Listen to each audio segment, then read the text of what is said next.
Hey everybody, welcome to Earth's Changing Climate. It is April 14th. Welcome back from spring break. And we are jumping right in here with chapter 1. Hey, like we always do, can I read the intro to the unit, to the chapter, and to the lesson? We got a lot of reading to do today. Now, I'm reading from the workbook that you don't have right now. So this is exclusive content coming at you. So I'm reading right here. It says, Earth's changing climate, vanishing ice. Ooh, intriguing. The amount of ice on Earth is decreasing. Huh, why? As a student climatologist working for the World Climate Institute, you will investigate changes to Earth's climate and Earth's ice using a computer simulation, the Sims. As well as data, physical models, and science articles, you will investigate what can cause climate and ice to change. You'll learn about energy. You've already learned a lot about energy. Earth's atmosphere, volcanic eruptions, that sounds fun, and the impact of human activities. Now, humans don't have any impact on the environment. I don't know what you're talking about. Hey, that sounds fascinating. It sounds like a lot of stuff, actually. Let's break this down. Let's narrow down. Let's zoom in on chapter uno. Climate and the atmosphere. That's where we're at. What can make Earth get cooler or warmer? Maybe you already have some ideas about this. You'll start your investigation of Earth's decreasing ice by exploring relationships between global temperature and changes in Earth's atmosphere. Is there some kind of relationship between the temperatures that we experience here on Earth and our atmosphere? What comprises our atmosphere? What are all those gases that are in there? Do they change? Do they have any effect on the temperatures that we actually experience down here? I don't know. I guess we're going to find out if there is a relationship. And finally, lesson 1.2, where we are at today, what we're doing today. Over the next few weeks, you will take on the role of student climatologist. A climatologist is a scientist who studies the weather, temperature, rain, sun, wind, etc., over long periods of time. Now, that's interesting. We talked about this a while ago, didn't we? The difference between weather and climate, weather being the condition of the atmosphere in one particular place and time, climate being more like a long-term, what you can expect the weather to do over a long period of time. Climatologists have been collecting data, and it shows that Earth's climate is changing. For example, the amount of ice near Earth's poles has been decreasing. Is that a problem? I don't know. Today, you will learn more about ice melting on Earth and think about how this is related to other changes happening to our planet. Well, I'm curious. I want to know where they're going with this, and what might be causing this ice to melt. Is there anything else that this has an effect on? I don't know. I suppose they're going to sort of lead us down this road of discovery. So first things first, your warm up. Go there. Do I have Amplify pulled up right now? If I'm lucky, I do. Look at that. Let's go to the warm up. Let's collapse the instructional guide, as it were. Look, there's all these statements. Earth's atmosphere is made of different gases that can affect Earth's climate in different ways. Climate has to do with how much energy is... Okay, so what are we supposed to do? We're supposed to say agree or disagree. Oh, and be prepared to share your explanations. So I guess we're supposed to have an explanation too. Go through all these statements. Do you agree? Do you disagree? Can you add any kind of explanation whatsoever? Hey, I'm going to go ahead and hit pause and let you do that. So yeah, come back when you're done. But for right now, hit pause. Hey, did you feel like some of those questions were a little bit leading? No, just me. Hey, that's fine though, because we're going to learn about all this. We're going to develop our own thoughts and opinions, and and we're going to let the data lead us to our conclusions. Hey, next thing you need to do, you're going to watch a little video, and I have linked that to your lesson. Go ahead and watch that video now. Pause.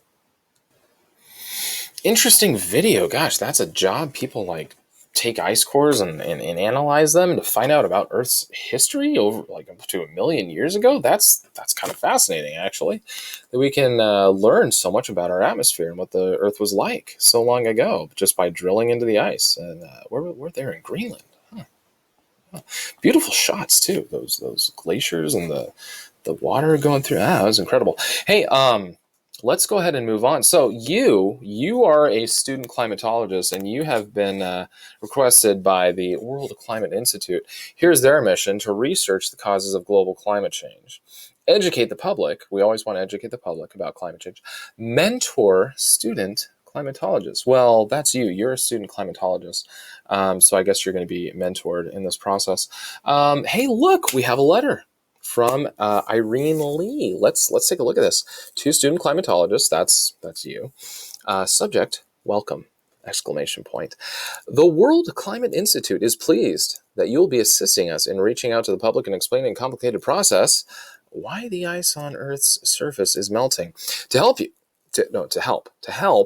you will need to learn how energy moves throughout the Earth system and how this is related to temperature changes across our planet.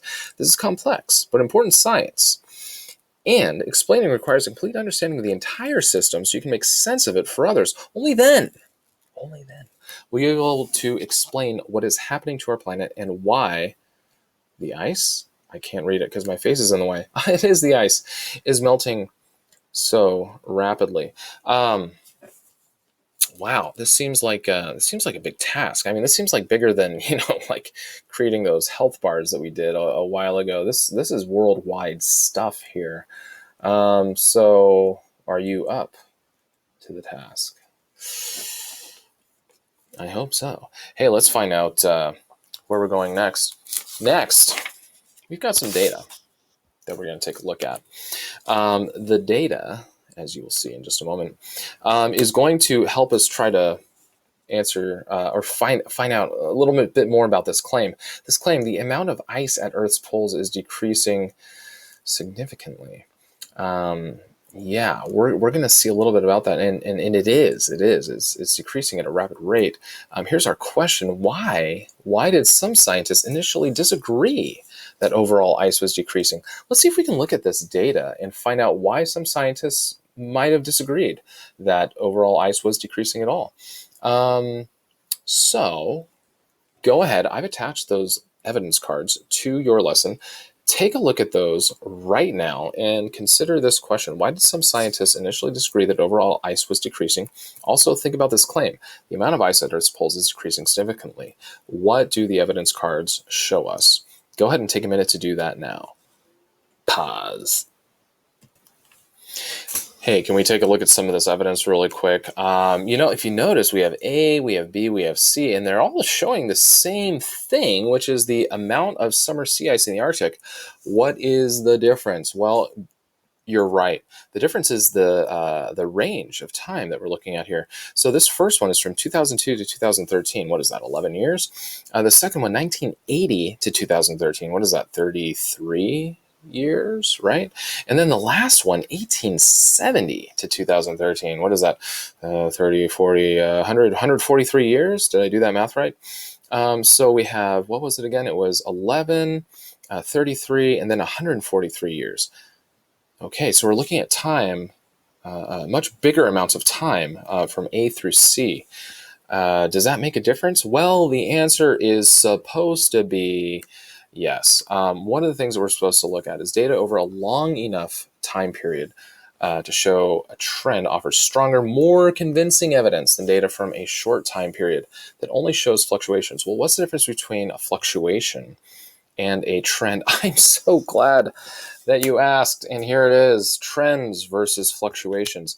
A trend is really a long term, kind of like, oh my gosh, kind of like how climate is a long term, what you would expect to happen in an area, the amount of rain, the temperature ranges, and things like that.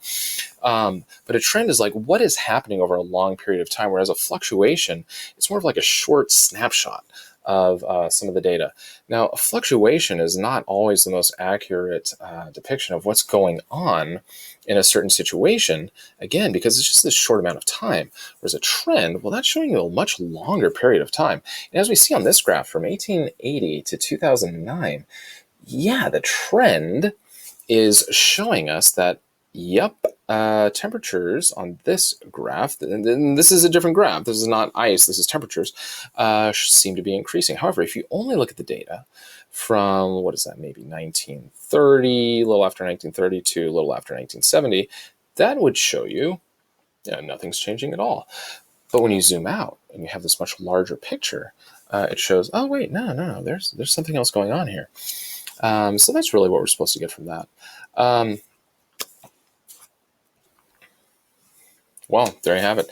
Hey, the next thing you're supposed to do is the homework. Hey, Mr. Wiggin, we've only kind of looked at some stuff and thought about things a little bit. We didn't write anything down other than the warm-up. We're on the homework already? Yeah, I know. Well, here's the homework. Hey, it's some reading. You're supposed to, it says in the instructions, select at least one to read. Hey, you know what? Can you read all three for me? I mean, I didn't ask you to do a lot today, right? Can you just read all three? I mean, it's not going to hurt you. You're going to learn something, probably, most likely. But go ahead and just read all three of those articles. So thank you. Please, again, read all three of those articles, and you're done. And we will see you back here tomorrow.